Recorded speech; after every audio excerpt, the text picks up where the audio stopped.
overall, it's super simple to do some of these things, but there's also like that next level. If you like want to work with like an agency or you're like a store owner who just really knows email, you can go super deep on it. But even just the basic level of personalization is going to create multiples in terms of like both your revenue and happier customers. And that's like the holy grail, having something that like makes your customers happier and doesn't piss them off, and something that actually generates more revenue. You are listening to the Messenger Mastermind podcast, a podcast that provides actionable tactics for quickly growing e-commerce companies to profitably scale their business. The strategies shared in this podcast are implemented daily by companies generating millions of dollars in revenue each year. Our goal is to help you build long-term profitable relationships with your customers. What if your brand could leverage more customer data to combat data privacy changes and boost conversions? With Octane AI, any Shopify and Shopify Plus merchant can. Featuring Shop Quiz and conversational commerce, merchants use Octane AI to get to know their customers on a deeper level by collecting zero-party data. Using this data, you can engage with customers through a more personalized level across campaigns and flows across all channels, building lasting relationships. The ROI from using Octane AI is incredible. Brands have increased email signups by 16x and driven a 28% increase in AOV. Octane AI has plans for any size business. Learn more and get started on your zero-party data journey today at octaneai.com/mastermind. Did you know that loyal customers are 9 times more likely to convert compared to first-time shoppers? That's why using personalization to deliver an exceptional customer service is so key for your retention and growth. I recommend using Gorgias. Gorgias combines all of your communication channels like email, SMS, social media, live chat, and phone into one platform. It gives you an organized view of all of your tickets. This saves your support team hours per day and makes managing customer orders a breeze. With Gorgias, you can have customer order information right next to all of the tickets. So you can personalize responses with things like first name, order, and tracking number. Brands like Princess Polly, Olipop, and Steve Madden have reduced response times and increased efficiencies with Gorgias. For more information, go to gorgias.com and mention the Messenger Mastermind podcast to receive 2 months free. Welcome to another week's episode of the Messenger Mastermind podcast. As always, I am your host, Jeremy Horowitz, and we are rejoined by an incredible guest. I think our first three-peater coming back on the podcast, and really excited for what we're going to talk about today, keeping on our personalization series of Ben Parr, the president and co-founder of Octane AI. Ben, how's it going? Three-peater? Wait, do I get like a jacket for like a 5-timer award that I could like the same way you get for SNL? Because I would enjoy that. Yes, maybe a T-shirt instead of a jacket, but and at this rate, in early 2022, we'll probably need to ship you something for that episode. I'll settle for no less than a jacket plus Tom Hanks and Alec Baldwin. That's the minimum baseline for a 5-timer, you know. We'll work on getting those selfie videos over to you also. But for anybody who isn't familiar with you or Octane AI for some incredibly random reason, or they've been under a rock for the past couple of years, can you just give a quick background on yourself and what Octane AI is working on? So let me do Octane AI first, because I'm less interesting. No, but Octane AI, we're the zero-party data marketing platform and for Shopify and e-commerce. And what that means is we have, built a set of, even simpler way to kind of like understand, explain it. It's like all the things that you do with like Facebook ad personalization and all the personalization Facebook ads do, but for email, SMS, and for your website. And so that works by step one, collecting data that you directly own. We call that zero-party data. It's data that your customers volunteer, things like their skin preferences or what they're looking for or their size. We use products like the Shop Quiz, which is the quiz product a lot of Shopify brands use to build their quizzes in Shopify. And then our newer product, Conversational Pop-ups, which takes regular old boring pop-ups and makes them more dynamic, collect data, and increase opt-ins. And then leverage that data to personalize the rest of the customer journey. So leverage it to do deeper email segmentation and personalization. Same with SMS, same with your website itself. That's what Octane AI does. And I'm the president and co-founder. And I used to be the editor of Mashable. There's a bunch of other stuff about me, but that's the Octane AI story in a nutshell. Very cool. Okay. Yeah, and check out our previous episodes with Ben. He goes a lot deeper into his background. He wrote a book. There's a lot of really cool and interesting things that he's done, and he's currently working on. Maybe I'm not talking myself up enough clearly. I mean, yes, there's a book. You can go find it, Captivology. There's like My Time at Mashable. There's some boards. There's some other crazy fun stuff. So, go into a Google rabbit hole if you wish.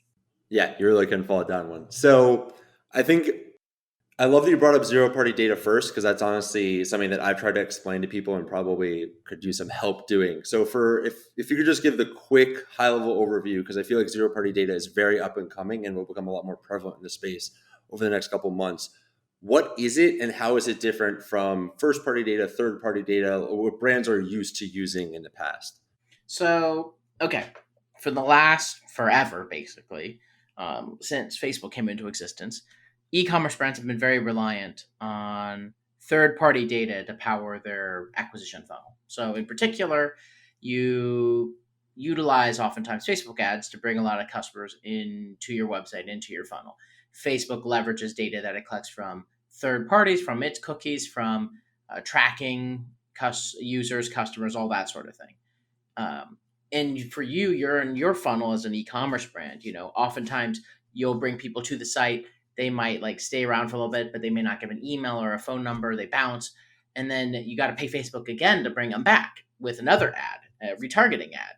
And this cycle has been around for a long time, but through it all, you basically have rented the relationship with your customer from Facebook and from Google and from other platforms.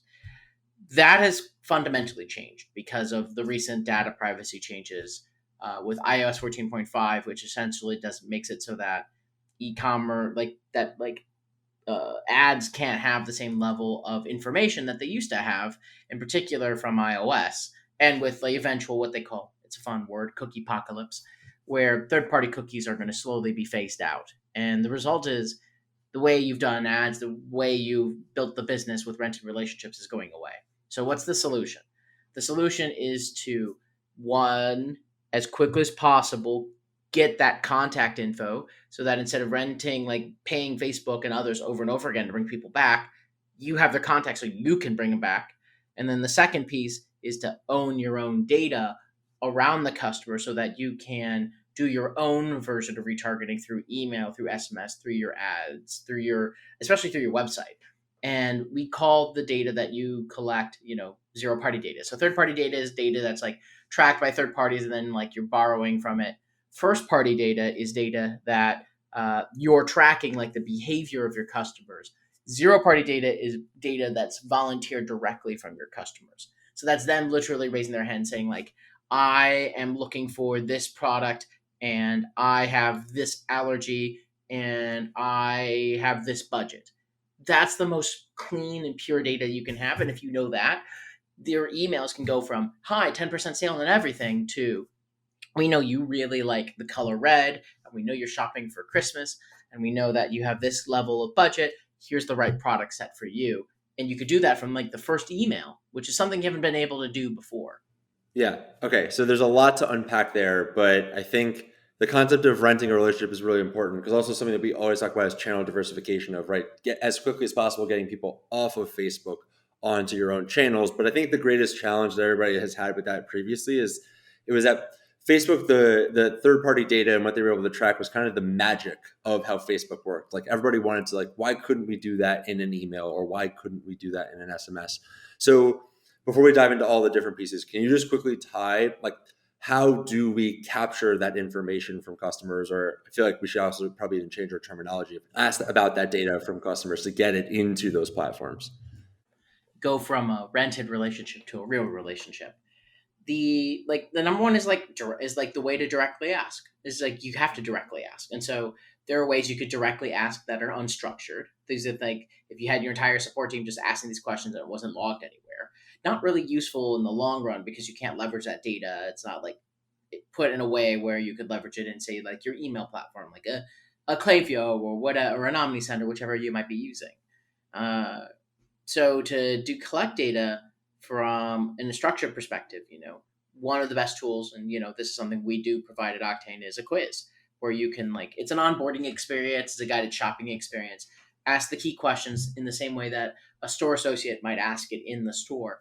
Like, what are you looking for? What flavors are you looking for? What, allergies do you have? Depending on the category that you're in, and then make those recommendations. But at the same time, now you have structured data points that you can know and leverage for the follow-ups, because instead of like a generic email as your welcome series or for your first campaign, it can actually like reference what they were talking about in the subject line, in the like description, in the email itself. Suddenly you can go from recommending a random set of products to a much more curated set. And of course, that's going to increase your conversion rate. We've seen it across the board where customers who are leveraging that data in their email platform are just making significantly more money, but also happier customers. But you just need to be collecting these data points as much and as quickly as possible. One is a quiz. A easier, simpler version is to do it in your pop-up. So a conversational pop-up will ask a question. Most oftentimes it'll be, what are you looking for? And then it'll get a contact info. And because more people engage with a pop-up that asks a question that helps them, like, what are you looking for? More people will opt in. And then actually make a product recommendation within the pop-up. But also that first email you send after someone signs up for the pop-up is already going to be able to be segmented because you already know what they're looking for. Yeah, definitely. And we talked about this a lot last episode of how you can just simply add things like asking for a birthday, asking for gender. This gets way past that, and this gets way more in depth. And we're talking from Adam from Magnet Monster, and he's like manually building all of this stuff right now. He was walking through with me a couple months ago, where he like has the pop up, and then he has 4 or 5 branches in Klaviyo that, depending on what they respond to the pop up, puts them down different flows.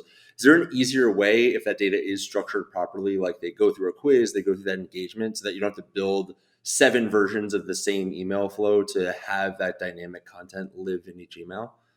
Well, see, now we're getting into some of the fun nitty gritty of it, because like there are apps, there is. So like there's a couple of things. So one is like, depending on the platform you're using, just like something as simple as like dynamic name tags. So like you could be referencing their name. You can be referencing a product that they volunteered. Like you can be referencing the product category. Like the email sequence. Like you can make like 7 different versions, but there's ways to make it dynamic where it can just like recommend the top 5 in a category. One interesting thing about quizzes, for example, at least like the Octane shop quiz in particular, is it can just be based on collections, and you can be changing collections in Shopify and it'll automatically change the quiz. And you can be doing the same thing if you change a collection, then it'll be changing your email sequences if they're synced up. So like overall, the big thing is, you have to have like the data collected, and then you send it in, as custom properties into something like Klaviyo, and then you go and build the sequences there. But it doesn't have to be crazy complicated to start. But like we actually are going to be coming out pretty soon with a very detailed playbook about some of the things that you can go and do. And we've started like, teaching some of our like agency partners on how to do some of these things, because overall it's super simple to do some of these things, but there's also like that next level.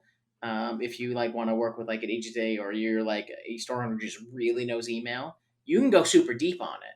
But even just the basic level of personalization is going to create multiples in terms of like both your revenue and happier customers. And that's like the holy grail, having something that like makes your customers happier and doesn't piss them off, and something that actually generates more revenue.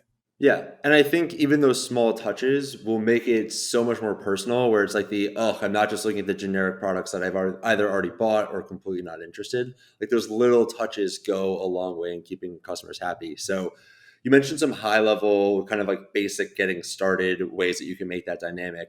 What are some examples of the, like, if we wanted to go to the 401 level or the super advanced, like what are some really cool things that people are doing when they do want to roll their sleeves up?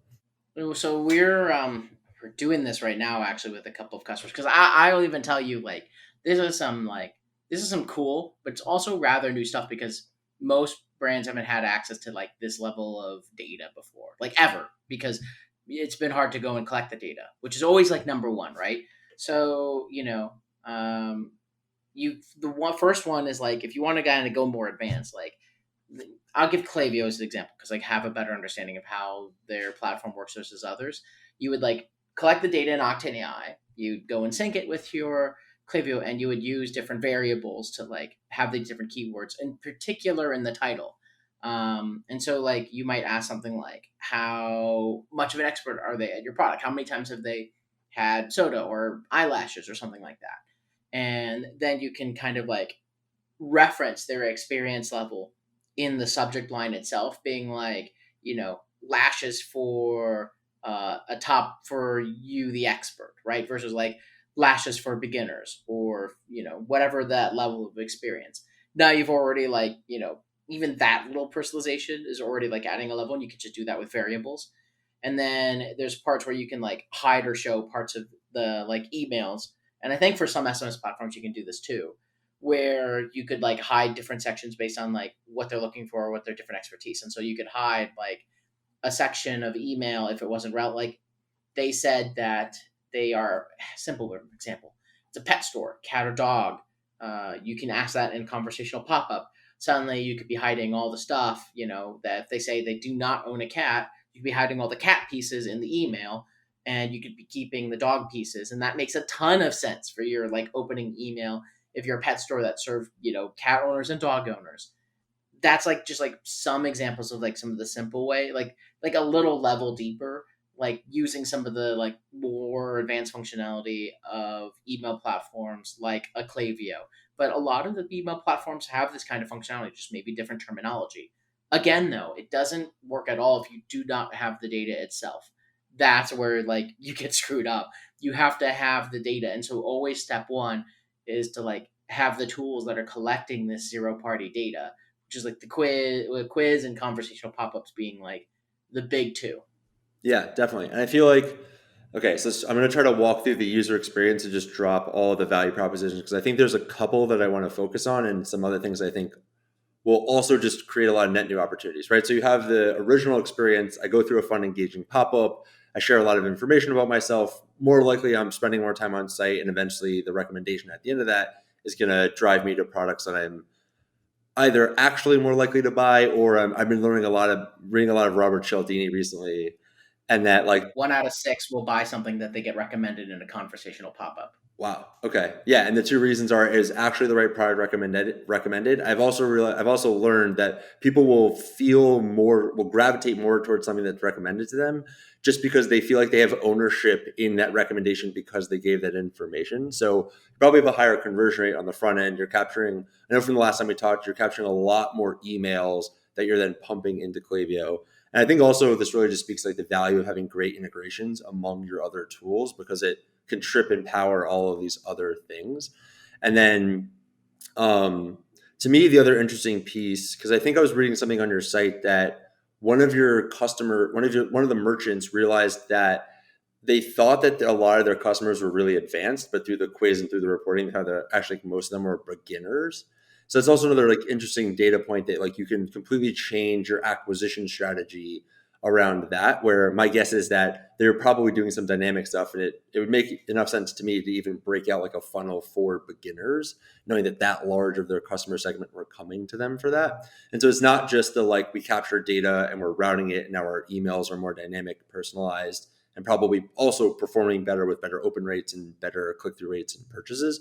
But also it's that key data that like you can inform the team on. And so can you just walk us through like, how are you all recommending to clients that are thinking about this, to like, what data should you be asking? How should you think about collecting that? Like, I've seen some fun things where people are asking like Spotify playlists or favorite TV shows from when they were a kid. Like, how do you think about not only creating a great user experience, but that like, I'm always fascinated by like, how do you ask those questions to get the consumer data on the back end to inform the other stuff that you're working on, not just the exact streamlined marketing process?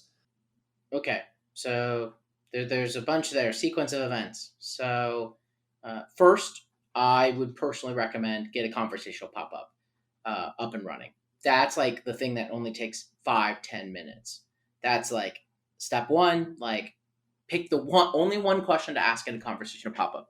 Don't need to ask a bunch of other questions in that. You can ask that in the quiz. You can like, and most often the one that I see perform best is, what are you looking for?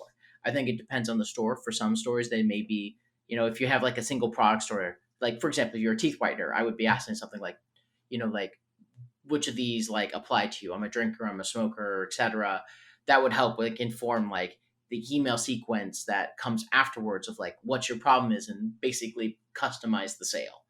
But for the most part, what you're looking for most brands that have multiple SKUs or multiple products, that makes a lot of sense. Once you've collected that info and you've like done that, I would then like set up the like more in-depth quiz, which is like in particular the value prop for customers, like let us help you find like the right product for you, or maybe find the right product for like a gift finder, find the right product for your loved one for this holiday season. It's a good time to be doing the gift finder. And the questions you ask really depends on your industry and vertical, but the truth is that a lot of the questions are the same across, and like we have templates for that. Like if you're in beauty, you're going to be asking for sure what kind of skin, like what kind of skin you have, or what your skin tone is, or if you have allergies. If it's food, you're going to be asking like flavors, colors. You're going to be asking about type, like allergies again. If it's fashion, you're going to be asking about size. You're going to be asking about fit. You're going to be asking about gender. You're going to be asking about a couple other key questions. I think for most, there's a lot of questions that are very similar, and then there's like a couple where they're unique to your brand. Uh, maybe there's some kind of unique, like that unique value prop. You want to make those questions fun. You want to make those questions like conversational more than anything. Like you were texting with somebody, and especially for a quiz, gifts are just great. They just work really well with a way to explaining. Like I remember like if you go to like Open Farm Pet, they have an awesome quiz that they power with Octane AI, and it's like asking if you're a cat or dog, or asking like what kind of like thing like food you're looking for. It has cool little animated graph like gifs. It has high engagement. Glennetic is a longtime customer. They have a super like they have three actually. That's like another piece. Like when you get bigger and more in depth, you can ask like for beginners, or you could be asking for a gift finder or one based on holidays. But really, like step one, conversational pop up. Even just that alone is going to have a significant impact on like your business. And then you want to sync those properties to the platforms you're using. So like one thing that we'll be rolling out real soon is, and we'll have a private beta coming out soon, so feel free to DM me or something if you're out there, the Zapier integration. Like now you can put that data into a lot of different places, depending on like the platform you use. Maybe you're using Salesforce, maybe you're using Drip, maybe you're using something else. Each platform has a little bit of a different way in which they might leverage this personalization data, this data, the zero party data that we help you collect, because that is our strength. And then you go and leverage that across like the platforms. Emails for sure, number one, that you need to really leverage it in, probably your highest impact. SMS is probably number two, to like really make sure that your SMS is also personalized. And like these are like essential things now more than anything. I feel like a couple years ago you could get away with very more generic, but if you're a brand of any size or scale, that personalization has like a dramatic impact on the conversion rate and just on whether the customer is going to be happy and comes back or feels like they have a relationship with you. That was the long version there.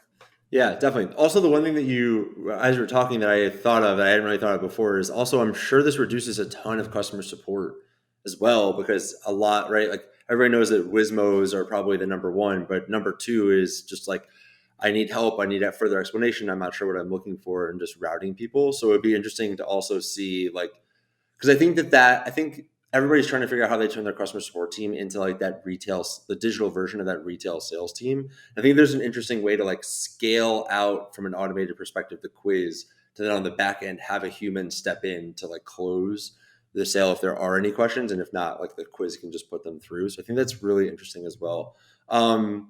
And I agree. I think like every touch point just needs to have, like customers know that they're being tracked. So every touch point, like they want the person or the experience to pick up immediately where they left off and to have all of that in motion. So there's a really interesting point there. I think my question for you is, it sounds like we're getting pretty close to answering that original question of like the magic of Facebook from before. And one thing that we're just seeing of reporting in Facebook is pretty catastrophic across the board. Actual performance isn't as bad, but it's definitely not great. So especially knowing that it's just middle September, everybody's going to be ramping up into holiday. What can brands be thinking about if they're just having a tougher time with Facebook or it isn't just going the way that they want?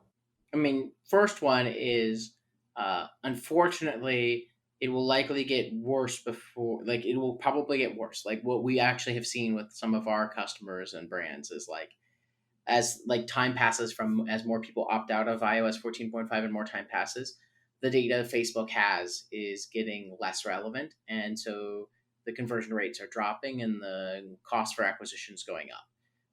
Facebook's obviously trying to go and fix that, but like fundamentally, it's going to be different, and it's going to be like even much harder on Facebook when third party cookies go away. So with that kind of like in mind, I think like uh, I guess what I'm like thinking through, like, because like for a brand, like you're preparing for Black Friday, you're getting ready for like the whole influx, right? I think this goes back to what we were talking about in the beginning, which, like, again, like, Octane AI is like that ad personalization that you've been used to, that's been really critical to the success of your ads, but made for SMS and email and your website. That's like, you need to be implementing the entire like zero party data marketing flow, essentially. You need to have, and like also just as a note, we will have our new playbook out very soon too. We do one each year. We have an amazing playbook just on this topic, in-depth zero party data playbook. So octaneai.com/playbook, as it is every year. It will be there soon. You just have to implement this like flow. Like, you gotta collect the data, and then you gotta leverage the data in your email, and you need to build that out for sure. And then you gotta go and leverage it and build it out on like the SMS. It's not a rocket science kind of thing, but the way you protect yourself is by collecting more data. And that data too, by the way, is leverageable even in your Facebook ads. Now, like, you can send that information as pixel events, like through a shop quiz or through conversational pop-ups to help you. But like over the like big long run, you need to just like increase the amount of the conversion rate of like your opt-ins on your site, so that you don't have to spend, like money bringing people back 6 times before they give you an opt-in. Ideally, you only have to bring them in once. That really alone will magic greatly decrease your costs. Like, not it's not rocket science, but it's also just like, you have to do it now. It's The world is changing. If you're not doing it, it's going to only like bite you in the butt more as we get to Black Friday and as ad costs go skyrocketing. And it's untested. All the changes going into Black Friday this year. Yeah, definitely. And I think that's what's freaking most people out is they feel like they're like ripping out most of the foundation of how their business was built. And there's just a lot of changes that need to happen. So it's also really interesting that you can pass that back to Facebook, because in theory, hopefully you could make it, instead of it taking 6 times, if they don't convert on the first, you probably could bring them back in 2 or 3. So I think there are some ways to say that you could, in theory, use it to save some part of Facebook as well.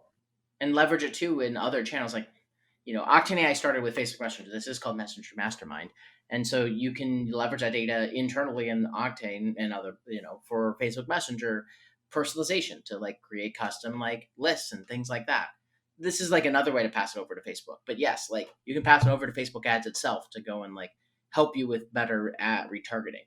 Uh, but the overall is just like, the less reliant you can make yourself on some of the paid channels, the better off you will be in long, at least, especially like ones that have relied on this like third party piece, like the better.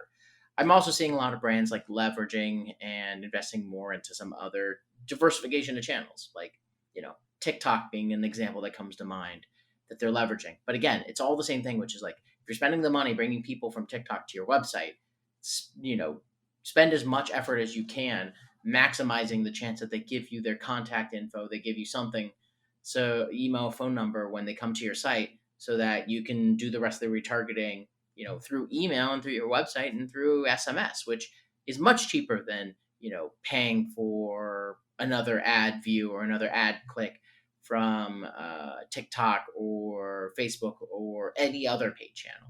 Yeah, I mean, own channels are always the best, and they're orders of magnitude cheaper, which is super important. So the last major thing I want to touch on today, because I feel like you've mentioned a couple of times, and while we've covered iOS updates a lot, I don't think we've covered what you all have termed the cookie apocalypse. So can you just give a quick overview on Because also, I feel like just from hearing about it, it's been around for a while. So can you give just an overview on what it is, what's happening, and why it's an even bigger priority coming up now?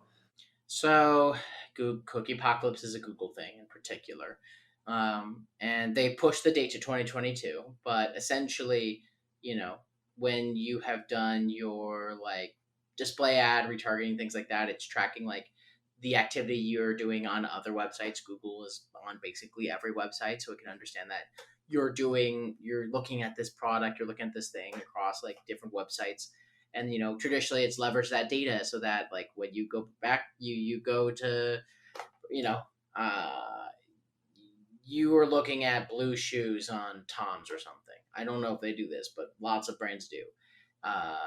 You go across to other websites, and like it can show you those blue shoes going on your on a completely different website because it knows who you are through the third party cookies. There's a bunch of examples of this, of like other ways that that's leveraged, but the tracking from third party cookies, Google has promised to go away from that, and they're going to be using, I think, what Flock to like using cohorts to like do their targeting, and they've been investing a lot in it. I think they've read the tea leaves and they've seen that individualized tracking is getting a real pushback. GDPR was the first piece of that. CCPA, which in California, but there's more laws coming where like to them it's like inevitable that this was going to happen, and so you might as well be at the forefront and like build tools so that ads can still work in some way. It just will not work in the same way and unlikely to be as effective as individualized tracking versus like cohort based tracking.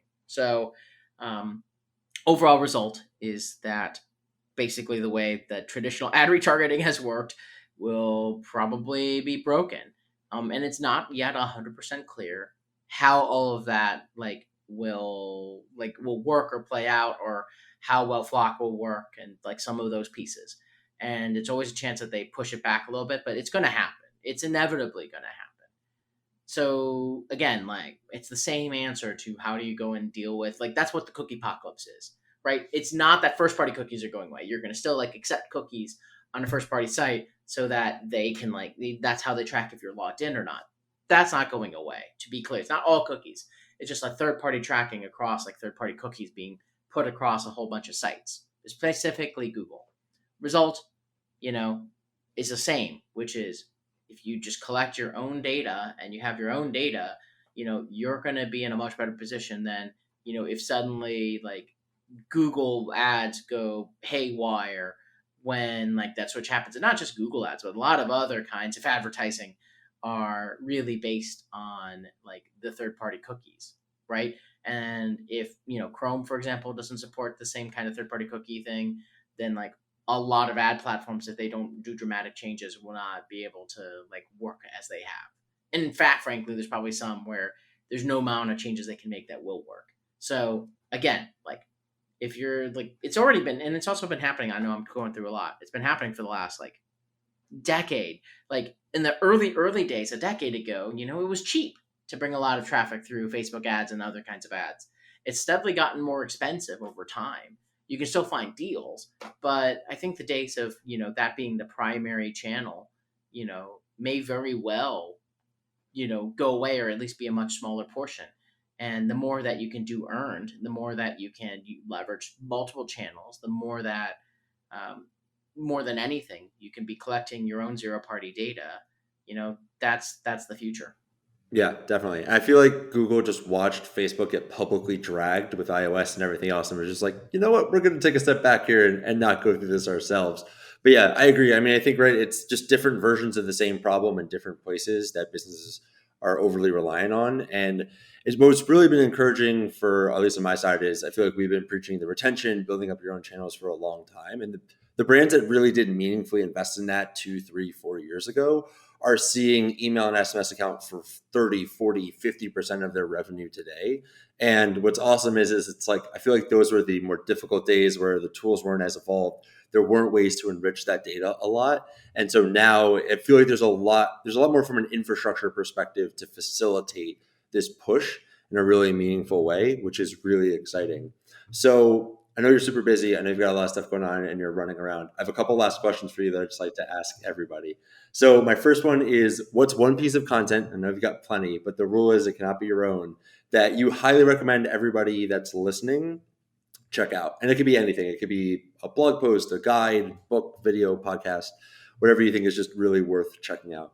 Does it need to be related to our topic today, or can it be literally anything? Literally whatever you're like you would recommend to a friend. I'm gonna go on both directions and cheat a little. On the topic, in a obvious, not including our stuff. Klaviyo just came out with a super awesome guide uh, on third party data, cookies, and like adaptation. That is definitely worth reading. It goes through like step by step, like exactly what's been happening. They've been making great content. We've been doing some stuff together too, and then you know. Uh, I'm gonna go a complete different direction because I don't know. I've been watching Ted Lasso with my girlfriend. We were a little bit late to the train, but oh my god, does that just make you feel better? It's just like there's stuff that's like just intense and heavy, and the world is a little intense and heavy, and that one just makes you more hopeful for the world, and you need to have a mix of that. So I know that's been fun to go and watch, and I've enjoyed doing that, and we all need a little like mental levity and remember that like good people doing good things do win. Awesome. I'm going to throw a very strong second behind Ted Lasso. It is legitimately funny and legitimately heartwarming, which is honestly just so rare at this point. I feel like also me and my girlfriend, most of the shows we watch, we just end up walking away and it's like, wow, that was dark. So my next question for you is, what recommendation would you be for someone who's starting out? Like they're just getting going up to $10,000 in sales a month. Like what's one piece of advice that if like they only had one thing to focus on, this is going to be the game changer for them to hit that next level? Oh, you ask the simple questions. Um, Well, I I'm only gonna have you for a also, short time, so I got to ask the good ones.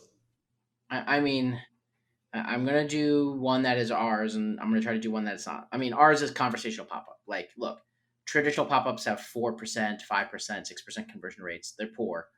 Um, it's just crazy no one really innovated on a pop up in the last like 5 years. Get a conversational pop up. It's just going to convert better. Just period. End of discussion. It just does. Just so much.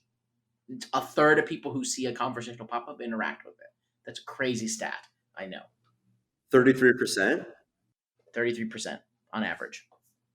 I mean, depends on the store, depends on the things, but it's just higher.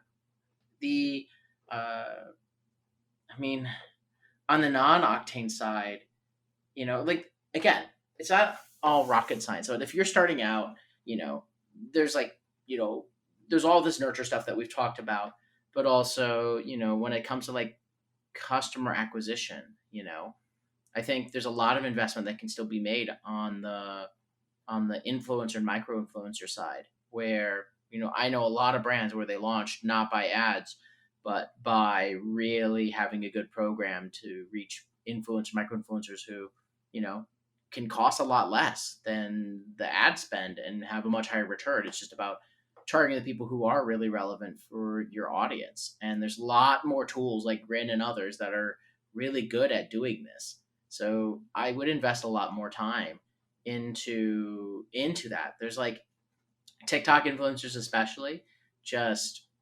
you can reach a large amount of them, and they are really willing to do more things. So like it's also maybe a little bit of like really invest in TikTok too is probably the part 3 of that. So conversational pop-ups, invest in influencers, invest in TikTok. Awesome. Yeah. And we're just seeing TikTok just keep coming up. I think also just my one addition to that would be I feel like people have lost the art of reaching out to bloggers and just other press and related pieces. Like I feel like everybody is in love with the social media influencers, but there's a large group of people who are still willing to, for not that much money, endorse products, and especially if it makes sense. Okay, my last question for you. If someone wants to learn more about you or Octane AI, where should they head? I mean, octaneai.com for everything. OCTANEAI.com. The playbook is going to be there. The conversational pop ups, the shop quiz, everything we talked about will be there. At Ben Parr on every social network if you want to talk with me directly, Twitter, Facebook, all the things, BenParr. And then just just reach out to us. We're on Twitter, we're on everything, Octane AI, on literally every social network. So easy to find. Awesome. Well, we really appreciate the time. Thanks, Ben. And it was really great talking to you again. I can't wait for the how about a compromise? T-shirt jacket, It's a t-shirt that looks like a jacket. Okay. And it can just have the face of of Tom Hanks and on it, so that, and Alec Baldwin, of course, so that you can have the feeling of the Five Timers Club. Okay, yeah, and we can have like 5 stars on the back, or maybe 5 pictures of your face on the back of it to show all 5 episodes. Oh God, I don't know if of my five. I don't know about my face 5 times. I don't know if I want to wish that upon anybody, but you call. We can go with the stars, or maybe the hat. I feel like the hat's also very iconic. Thanks for listening to another week's episode of the Messenger Mastermind podcast. If you enjoyed today's episode, please share it with another e-commerce marketer. And always, let us know what you think down in the comments below. Also, don't forget to subscribe. If you're looking for cutting-edge tactics and the resources that we rely on to run our businesses, sign up for our newsletter. We'll include a link down below. As always, stay confident, connect with your customers, and keep crushing.